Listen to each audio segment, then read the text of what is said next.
What's up guys, it's a Gemini and I wanted to give you guys an update on how I changed this character's Reave setup.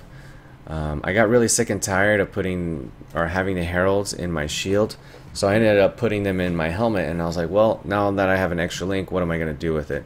So I decided to go with the Icebite, Culling Strike, Herald of Ice, and Herald of Ash setup. Now the Herald of Herald of Ash does not interact with any of these gems because it's just a burning prolif that, goes out for the overkill damage. But the Herald of Ice is the main kicker, and this one allows me to generate frenzy charges. As you can see, it has a 573 to 859 cold damage explosion tooltip. If I remove Culling Strike, it does 54% increased damage on this. The tooltip goes way lower, so this helps me solidify a lot of the kills and a lot of the explosions. It doesn't include the 10% extra damage it does on the cull, and it's important that when you attack a pack of mobs, the explosions cause that chain reaction and give me frenzy charges. You cannot get a frenzy charge off of a single mob.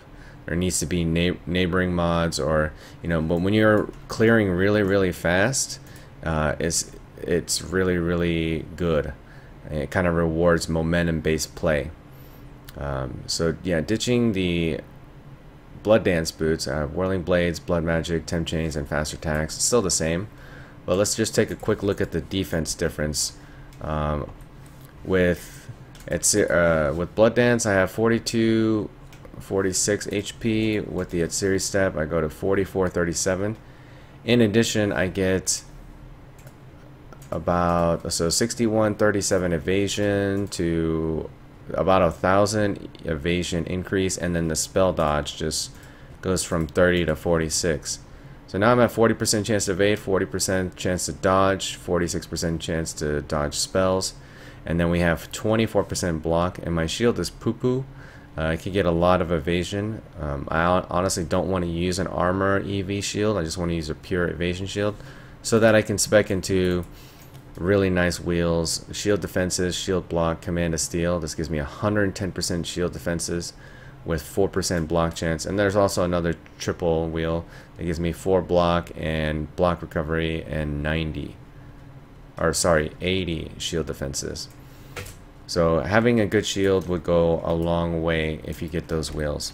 Since I don't have a good shield, there's no point in heavily investing into them. Those will also help me get spell block when I switch to Saphil's Frame for Itsiri, and I will post this Itsiri guide with this build a bit later. So some things I would like for you to keep in mind of is the Chill of Corruption Viridian Jewel. This gives me a 100% chance to gain an additional Vol Soul per enemy shattered, and since I'm a crit based character that does cold damage with my Reave, 80 to 114, and then I have that Herald of Ice explosion. I'm cold critting and shattering all the time. Kind of like almost doubles my chances of getting souls. That's why you see Vol Reave fill up so quickly. And then I'm using Malicious Intent, which is an 8-second red icon buff. Gives me 30% physical damage added as chaos for 8 seconds. And it's all dependent upon how many mobs there are, and how fast I'm clearing, if I can keep it up. It is 5%, but when it goes off, it's really strong. Okay, so let's just hop into this map and pay attention to the frenzy charges and the Unholy Might. Unholy Might just went up. Vol Reave is ready to go. I'm going to use it and see how long it takes to refill back up. Alright, it's already full again from that next pack because of the cold critting.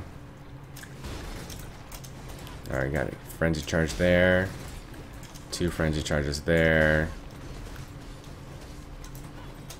We didn't get any there. That's kind of a surprise. Vol Reave. We got 2 frenzy charges there, 3 there. So I think this is a much better hardcore alternative as opposed to Blood Dance. So I lost about 200 life regen when max frenzy charges. which is okay, and I did lose some increased damage on low life targets, which is not a big deal. Defensively, this just feels way tankier when it's all said and done. But definitely this requires you to have a pretty decent clear speed and good AoE. It only gets better with more elemental damage and more AoE. But unfortunately I won't be getting any more AoE. Carcass Jack is probably the only thing that I'm going to get that augments it.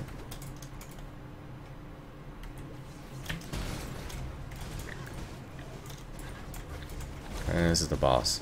So people ask, well, what do you do on boss fights and how do you generate frenzy charges? Well, there are ads in the boss rooms and it's honestly not that big of a deal. It's mainly for clear speed, and you can always switch gems. You know, like I recommend switching out of Chill of Corruption or Malicious Intent if you're just going one-on-one, toe-to-toe with the boss.